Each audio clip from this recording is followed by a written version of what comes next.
ঢাকায় এক মার্কিন কূটনীতিকের বাসায় গোপন বৈঠকেই রচিত হয়েছিল 2024-এর 5 আগস্টের সরকার পতনের নীল নকশা।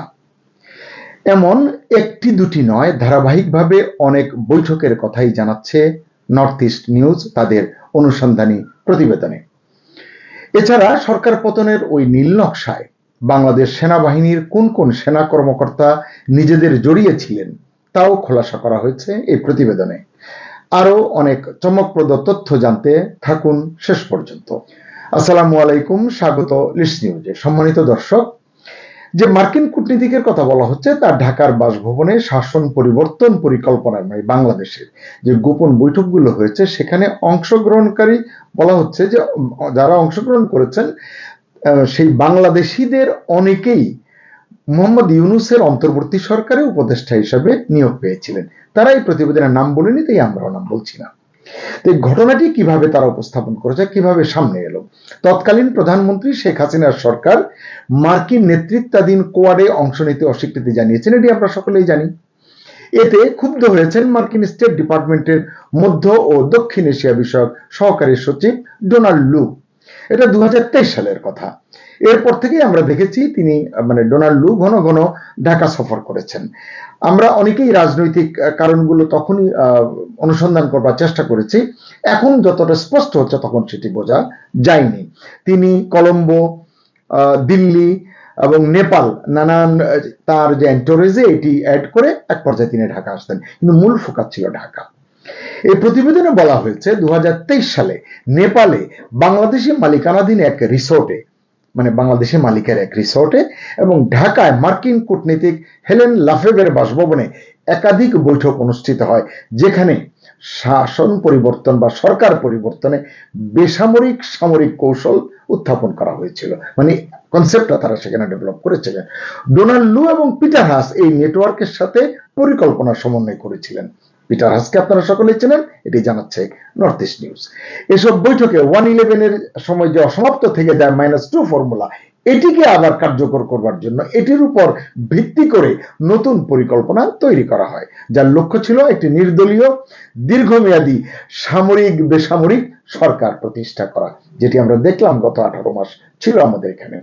এতে বলা হচ্ছে সাবেক মার্কিন রাষ্ট্রদূত মার্সিয়া বার্নিকাট এর আগে এই 2023-এর আগে এক সাবেক বামপন্থী আত্মীয়ের মাধ্যমে জাফরুল্লাহ চৌধুরীকে, মরহুম আল্লাহ বেহেশত নসিব করুক তাকে, জাফরুল্লাহ চৌধুরীর আত্মীয়ের কথাই তিনি বলছেন, তারা জাফরুল্লাহ চৌধুরীকে নির্বাচিত করেছিলেন, চয়েস করেছিল মার্কিন যুক্তরাষ্ট্র, যেটি পরে আমরা দেখলাম ইউনূসের মাধ্যমে বাস্তবায়িত হলো। এটা আসলে 2018 সালের কথা। জাফরুল্লাহ চৌধুরীর আওয়ামী লীগ বিরোধী জাতীয় ঐক্যমঞ্চের কথা আপনাদের মনে আছে? এই ঐক্যমঞ্চের মাধ্যমে রাজনৈতিক শাসন পরিবর্তনে মার্কিন সমর্থিত প্রচেষ্টা শুরু হয়েছিল, যেটির কথা বললাম যে বামপন্থী আত্মীয়ের মাধ্যমে। এটি হয়নি কেন? এটি ব্যর্থ হয়েছে তৎকালীন সেনাপ্রধান জেনারেল আজিজ আহমেদ এবং আইজিপি বেনজির আহমেদের প্রচেষ্টা বা উদ্যোগে এই অপকৌশল আসলে ব্যর্থ হয়, লিখেছে নর্থ ইস্ট নিউজ। আপনাদের নিশ্চয় মনে আছে একটি মার্কিন সমর্থিত এনজিওর প্রধানের বাসভবনে মোহাম্মদপুর শ্যামলী এই এলাকায়, নাম বললেই আপনারা চিনবেন, সেই তিনি ইউনূস সরকারের একটি কমিশন, যে অনেকগুলো কমিশন করেছেন, একটি কমিশনের তিনি প্রধান ছিলেন। তার বাসভবনে বার্নিকাটের কথিত নির্বাচনী ষড়যন্ত্র ফাঁস হয়ে যাওয়ার পর এবং তার গাড়িবহরে হামলার শিকার হয়, এটি আমরা জানি, পত্রপত্রিকা নিউজ এসেছে। এরপর থেকে আসলে যুক্তরাষ্ট্রের সঙ্গে আওয়ামী লীগের সম্পর্ক আরো দুর্বল হয়ে পড়ে। আপনারা লক্ষ্য করেছেন শেখ হাসিনা কোনো মার্কিন রাষ্ট্রদূতকে বিদেয়ী সাক্ষাৎ দিতেন না, বা কোনো প্রয়োজনেই কোনো ধরনের যে কলনটা সেটা হতো না, সাক্ষাৎ তিনি দিতেন না। ওই বামপন্থী আত্মীয় যার কথা বলছিলাম, জাফরুল্লাহ চৌধুরীর, তিনি আবার মোহাম্মদ ইউনূসের সাথে ঘনিষ্ঠভাবে যুক্ত ছিলেন। নেটওয়ার্কটা বুঝুন। এই আত্মীয় 1999 সালে তৎকালীন মধ্যম পর্যায়ের কূটনীতিক খলিলুর রহমান, যিনি আজকে আমাদের পররাষ্ট্রমন্ত্রী, তাকে আবার মোহাম্মদ ইউনূসের সঙ্গে পরিচয় করিয়ে দেন। এই অনুসন্ধানগুলো নর্থ ইস্ট নিউজের সাংবাদিক এনায়েত করিমের লেখা। খলিল সাহেব 2001 সালে প্রধান উপদেষ্টা তৎকালীন বিচারপতি লতিফুর রহমানের ব্যক্তিগত সচিব হিসেবে দায়িত্ব পালন করেছেন এবং বলা হচ্ছে এই রিপোর্টে জামাত বিএনপি জোট সরকারকে ক্ষমতায় আনতে ভূমিকা রেখেছিলেন। এটি বিচ্ছিন্নভাবে আমরা বিভিন্ন লেখায় পড়েছি, শুনেছি। আবার এই মোহাম্মদ ইউনূসী খলিলুর রহমানকে মার্কিন যুক্তরাষ্ট্রে থিতু হতে, তার যে একটি ব্যক্তিগত কেলেঙ্কারি নিয়ে তিনি যখন চলে যান রাতারাতি, তাকে সেখানে থিতু হতে এবং জাতিসংঘের প্রভাবশালী কর্মকর্তা হতে সাহায্য করেছেন এমনটি বলা হচ্ছে। এবং স্টেট ডিপার্টমেন্টের ঘনিষ্ঠ একজন মার্কিন ভিত্তিক সাংবাদিকের মাধ্যমে এই খলিলুর রহমান লেফটেন্যান্ট জেনারেল অবসরপ্রাপ্ত হাসান সোহরাওয়ার্দীর সাথেও সম্পর্ক স্থাপন করেন। নর্থ ইস্ট জানাচ্ছে এর আরো আগের খবর, মানে 2013 সালের শেষের দিকে তৎকালীন সেনাপ্রধান জেনারেল ইকবাল করিম ভূঁইয়া, যিনি আইকেবি নামে পরিচিত, এবং মেজর জেনারেল হাসান সোহরাওয়ার্দী আওয়ামী লীগ সরকারকে উৎখাত করার একটা মার্কিন সমর্থিত পরিকল্পনায় জড়িয়ে পড়েন। মানে মার্কিন যুক্তরাষ্ট্র আছেই এই দেশের সরকার পতনের জন্য। আগামীতেও আমরা হয়তো দেখবই দুঃখজনক অধ্যায় বা পরিণতি। তা বলছে যে পরে এটি ফাঁস হয়ে যায় আইকেবি এবং যার কথা বললাম, এবং তারা এই তাদের প্রচেষ্টা থেকে তারা সরে আসেন। এখন সরে আসলে তো হবে না, এটি যেহেতু ফাঁস হয়ে গেছে। বিজিবির তৎকালীন যিনি মহাপরিচালক ছিলেন, পরে সেনাপ্রধান হয়েছেন জেনারেল আজিজ, তিনি জানতেন, এবং আরেকজন মেজর জেনারেল তিনি জানতেন, সম্ভবত জাহিদ তার নাম। এটি জানার পরে নিশ্চয়ই তাদের অবস্থা নড়বড়ে হয়েছে, কিন্তু তারা আবার কৌশলে চটজলদি শেখ হাসিনা রাস্তা ফিরে পাওয়ার মতো কিছু কাজ করেছেন। কি সেটা? বিএনপি জামাতের ওই সময়কার অগ্নিসংযোগজনিত যে সন্ত্রাসের কথা আমরা শুনেছি, এটি তারা আবার সাকসেসফুলি দমন করেছেন। এবং 2014 নির্বাচনের জন্য তারা শেখ হাসিনাকে একটি অভাবনীয় কৌশল প্রস্তাব করেছেন বলে এই প্রতিবেদনে জানা যাচ্ছে। কি কৌশল? ওই যে 154টি আসনে বিনা প্রতিদ্বন্দ্বিতা আওয়ামী লীগের প্রার্থীরা জয়ী হলো, এই কৌশলটি হলো আইকেবি এবং যে জেনারেল সোহরাওয়ার্দী সম্ভবত তাদের এটি। এরপর থেকে আসলে শেখ হাসিনা তাদেরকে আবার বিশ্বাস করতে শুরু করেন এবং ক্রমশ সেনাবাহিনীর উপর নির্ভরশীল হয়ে পড়তে থাকেন। এবং ক্রমশ তিনি আওয়ামী লীগের যে ক্যাডার নির্ভর রাজনীতি, তার যে দলীয় নেতাকর্মী নির্ভর রাজনীতি, এ থেকে তিনি ক্রমশ সেনাবাহিনী নির্ভর হয়ে পড়েন এবং দলের কার্যকলাপে গোয়েন্দা সংস্থাগুলোর প্রভাব অনেক বেড়ে যায়। কিন্তু অভ্যন্তরীণভাবে মানে এটি তো বোঝা যাচ্ছে দুর্বল হয়ে পড়েছে আওয়ামী লীগ বা সরকার, শেখ হাসিনার সরকার, কিন্তু তিনি কৌশলে বা বুদ্ধিমত্তার সঙ্গে ভারত, চীন, জাপান এবং রাশিয়াকে নিজের পক্ষে রাখতে সক্ষম হয়েছিলেন। তার এই এক অসাধারণ কূটনীতি সেটি ছিল। বিশ্বব্যাংক যখন পদ্মা সেতু নির্মাণে অর্থায়ন থেকে ব্যাক করে, এটির জন্য আবার ইউনূস সাহেবকেও দায়ী করেছেন তিনি। ওই সময় চীন এগিয়ে আসে এবং বাংলাদেশের অনেক মেগা প্রকল্পে একের পর এক চীনা বিনিয়োগ প্রসারিত হতে থাকে। এবং এ সময় ভারতের নিরাপত্তা স্বার্থ বজায় রেখে শেখ হাসিনা চীনের সঙ্গে শক্তিশালী বাণিজ্য এবং বিনিয়োগ সম্পর্ক গড়ে তোলেন। অনেকে প্রশ্ন তোলেন যে ভারতকেও খুশি রাখা গেল, চীনকেও খুশি রাখা গেল, কি সেই কৌশল? যাই হোক, রাশিয়াও আছে। রাশিয়ার সহায়তা পারমাণবিক বিদ্যুৎ প্রকল্প এবং জাপানের সহায়তা গভীর সমুদ্র বন্দর নির্মাণেও তিনি অগ্রসর হতে শুরু করেছিলেন। এভাবেই তিনি ক্রমশ মার্কিন প্রভাব বলয় থেকে তুলনামূলকভাবে নিজেকে বাঁচিয়ে স্বাধীনভাবে এগিয়ে যাচ্ছিলেন, কিন্তু আঞ্চলিক অংশীদারিত্বকে তিনি সবসময় অগ্রাধিকারে রেখেছিলেন। তিনি মার্কিন যুক্তরাষ্ট্রের চীন বিরোধী যে নিরাপত্তা নীতি, এই নিরাপত্তা নীতির সঙ্গে তিনি একমত হননি, যে কারণে তিনি কোয়াডে যোগ দেননি বললাম। এভাবেই তিনি দক্ষিণ পূর্ব এশিয়ার মার্কিন চীন বিরোধী নিরাপত্তা নীতির বাস্তবায়নে বড় বাধা হিসাবে আবির্ভূত হতে থাকেন। এরপরে কোভিডের একটা ধাক্কা তো ছিল। কোভিড পরবর্তী যে বিশ্ববাজারের যে বাস্তবতা চেঞ্জ হয়ে গেল, তখন রাশিয়ার মধ্যস্থতায় চীন ও ভারতের মধ্যে নতুন সম্পর্ক বিবেচনা করে বেইজিং তার আঞ্চলিক প্রতিরক্ষা কৌশলে পরিবর্তন আনে। মিয়ানমারের সামরিক জান্তার উপর প্রভাব বজায় রেখে চীন মালাক্কা প্রণালী এবং রাখাইন রাজ্যের কিয়াকফিউ বন্দরের উপর নিয়ন্ত্রণ বিস্তারে মনোনিবেশ করে। এই চীনা কৌশল, যেটা ভারত মহাসাগর এবং বঙ্গোপসাগরে মার্কিন নিরাপত্তা নীতির সাথে সাংঘর্ষিক ছিল, এর মোকাবিলায় যুক্তরাষ্ট্র 2020 সালের পর বাংলাদেশকে মানে চীন বিরোধী সামরিক জোট কোয়াডে যোগদানের জন্য বারবার আসলে চাপ দিয়েছিল। প্রেক্ষাপটটা বুঝলেন, কিন্তু আঞ্চলিক ভারসাম্যের দোহাই দিয়ে বা কারণ দেখিয়ে শেখ হাসিনা কোয়াডে যোগ দেননি, এড়িয়ে গেছেন। এদিকে বর্ডার গার্ড বাংলাদেশ, বিজিবি এবং সেনাবাহিনীর একাংশের বলা হচ্ছে, এই প্রতিবেদন বলছে, ইচ্ছাকৃত ব্যর্থতার কারণে টেকনাফ এবং কক্সবাজারে রোহিঙ্গাদের অনুপ্রবেশ শুরু হলে বাংলাদেশ নতুন করে সংকটে পড়ে এবং আন্তর্জাতিক মানবাধিকার সংস্থা ও জাতিসংঘের চাপে রোহিঙ্গাদের আশ্রয় দিতে বাধ্য হয়। আপনারা জানেন তখন রিকোয়েস্ট করা হয়েছিল যে এদেরকে আপনারা আশ্রয় দেন। সব যে একটা জিওপলিটিক্যাল ষড়যন্ত্রের বিষয়, এগুলো এখন মানে থরে থরে পাতাগুলো উল্টে যাচ্ছে আমাদের সামনে। এর ফলে আরাকান আর্মির বিদ্রোহীরা কক্সবাজার এবং চট্টগ্রাম পার্বত্য অঞ্চলে অবাধ চলাচলের একটা সুযোগ পেয়েছে। তারা ইউএসএআইডি এবং অন্যান্য দাতা সংস্থার আড়ালে মার্কিন গোয়েন্দা কর্মীরা ঢাকা এবং চট্টগ্রামে ঘন ঘন চলাচল শুরু করে। আপনারা জানেন যে সেই ভাষান্তরে নেওয়া টেওয়া নিয়ে এই সমস্ত গোয়েন্দা কর্মীদের কারণেই নানান ধরনের ঝামেলাটা তখন তৈরি হয়েছিল। এই সময় এই অনুপ্রবেশ ঠেকাতে বাংলাদেশ ভারত এবং চীনের কাছে সাহায্য চেয়েছিল, কিন্তু তারা সাহায্য করেনি, সাড়া দেয়নি। রোহিঙ্গাদের আগমনের পর পার্বত্য চট্টগ্রাম, কক্সবাজার, রাখাইনের কিছু অংশ, মিজোরাম, নাগাল্যান্ড এবং মণিপুর জুড়ে দক্ষ মাদক ও অস্ত্র পাচার নেটওয়ার্ক গড়ে উঠতে থাকে। এখানেও আমাদের সেনাবাহিনীর কয়েকজনের নাম এসে, আমি লজ্জায় আসলে তাদের নামটা আসলে বলতে চাই না। এছাড়া হরকাতুল জিহাদ, হিজবুত তাহরির এবং আনসারুল্লাহ বাংলার মতো গোষ্ঠীগুলোকেও এর সাথে তখন যুক্ত করা হয়েছে। অভিযোগ রয়েছে যে মন্ত্রী পরিষদ সচিবের হিজবুত তাহরিরের সাথে সংশ্লিষ্টতা রয়েছে। সোশ্যাল মিডিয়া এগুলো আপনারা দেখেছেন। নর্থ ইস্ট নিউজ এটি লিখল।